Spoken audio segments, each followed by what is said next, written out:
Hi, sweethearts. Welcome back to my channel. How are you all doing? It's been a tough week. It's been a tough week for me, but I'm getting through it. I saw a video of what the flood has done again in Nigeria. I think Maiduguri and all that, and it kind of brought back lots of sad memories for me. And I'm just wondering why this has to become a norm that every year in, year out, there's supposed to be water spillage from the dams, and then communities are going to be flooded and people are going to get displaced. A lot of people are going to lose their lives. A lot of people are going to fall sick due to the infections from the contaminated water, you know. And then it's as if everybody just waits for it to come year in, year out. Now, when it comes to countries with the biggest dams in Africa, Ghana, Nigeria, they make the top five. Yeah, they make the top five. I think Nigeria has the third largest dam in Africa. Ghana has the fourth largest dam, that's the Akosombo Dam. And then the Nigerian dam is the Kainji Dam, right? They make biggest dams. They are the biggest.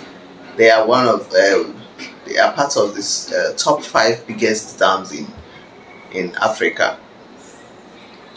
Now, my question is, why is it that there is no permanent or semi-permanent solution to this dam spillage that causes floodings in the communities every time? People get disposed of their properties, people lose properties, people lose their lives. I saw this video, people sitting on top of their roofs waiting for help to come. I saw, I think 10 months ago, maybe 9 months ago, people around the Akosombo in Ghana also suffered same fate with flood wahala, you know. And it's as if the African governments are just relaxing, waiting for it to happen, and then you speak English to the people, and then you tell them sorry, or you apologize to them, and then you go about your business, because of course where your land, where your houses are, the leaders where they have their houses, the government officials where they have their houses, they don't have business with flood. So they can sit, all they do is sit in front of the camera and apologize to the people, compensate them. I don't know if they compensate them in Ghana. Do they have some kind of compensation for people who are affected by flood in Ghana? Please let me know in the comment section. What are the measures to make it up to people who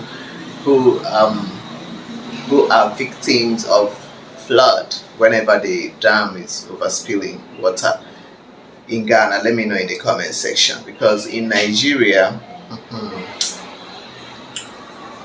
you see, this brought back lots of memories. Like I said, I'm sure 98% of you are not aware of the fact that I'm a fish farmer. Oh yeah, the hottest fish farmer you can imagine. All right, so in Nigeria we rear catfish more. Of course, a few Ghanaians who are into farming, they rear the tilapia, but it's not as, you know, it's not the market. Nigeria is not the market for tilapia. In 2022, the flood was something else. In fact, like, the level of the water was something nobody has ever experienced before. Oh, we spent a lot of money flood proofing the farm, trying to see at least when the flood is over some of the fishes, or if not all, could be saved. Because how we used to do it is we get all these bamboo sticks. It's earthen pond, so the bamboo sticks, the long bamboo sticks, we put it all around the pond. Then bags of cement, empty bags of cement, we fill them up with sands. We fill them up with sands and we drop them all around, you know step by step, all around the pond. And then it will, at least if the pond is this level, you can keep like 8 bags of sand, cement filled with sand, till you see that level. Then we use nets.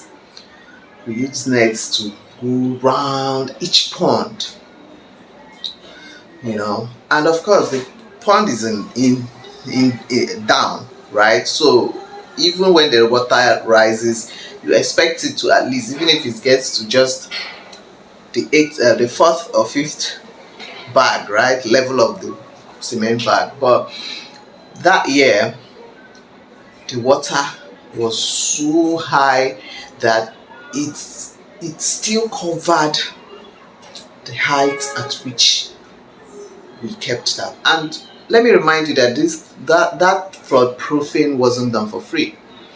You buy the cement, empty bags of cement, you pay for it, you buy it.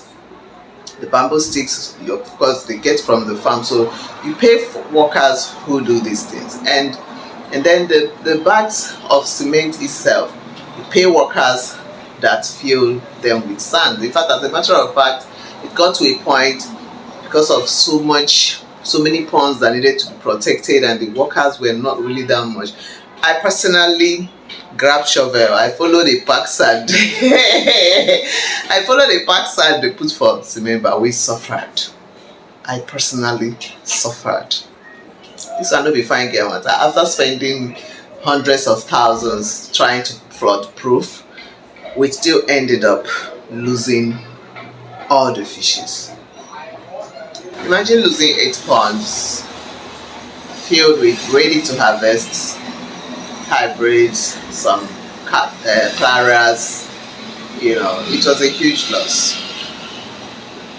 It was a very huge loss. This time that I think in November, I was suicidal. It was a big loss. The depression didn't hit me immediately. I was strong. I was rather trying to comfort other farmers who were losing their minds. And then in November, I lost one of my dancers who was like a daughter to me. So the whole losses hit me at once and I got depressed. I was suicidal. It was crazy. All the losses I encountered in 2022 hit me that November. So September is usually a tough month. It brings back sad memories for me.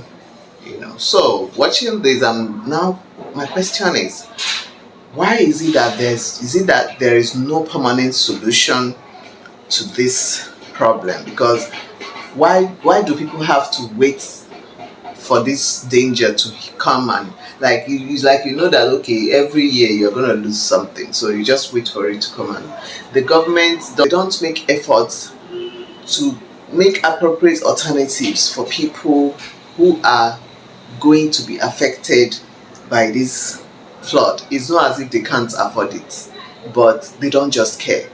Africa, as far as it's not affecting you directly, then it shouldn't be a big deal.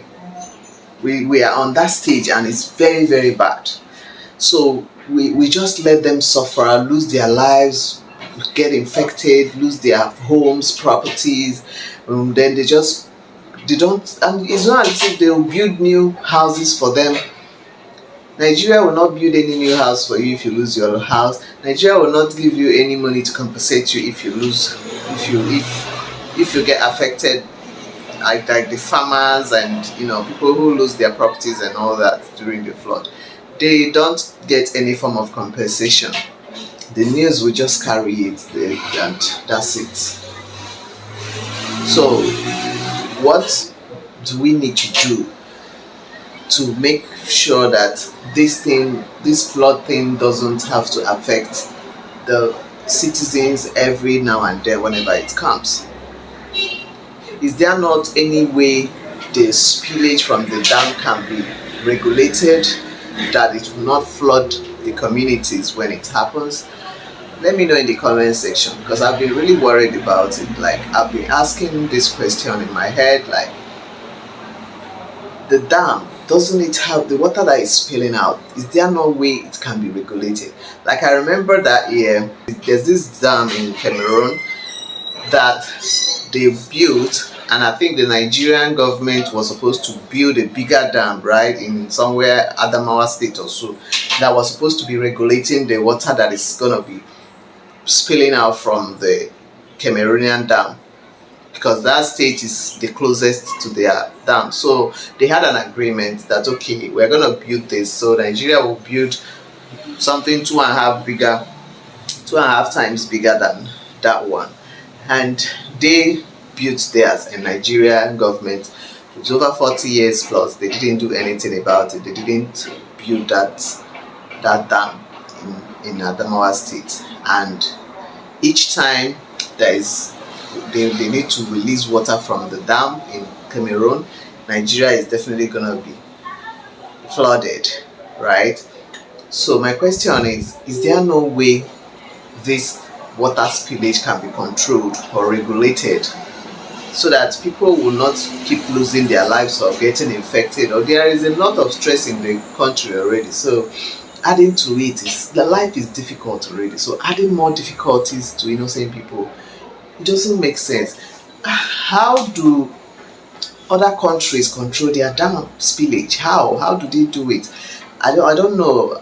Nigeria especially, Ghana, African countries, they need to take it seriously when it comes to flood control, when it comes to dam water spillage control. There has to be a way it can be regulated, or something can be done. What do you think is possible to be done for this thing to stop happening? Because every year people lose money, people lose their lives, people lose their properties, and it's not good.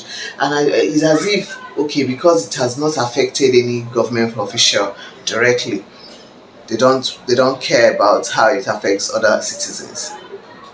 So let me know what you think in the comment section.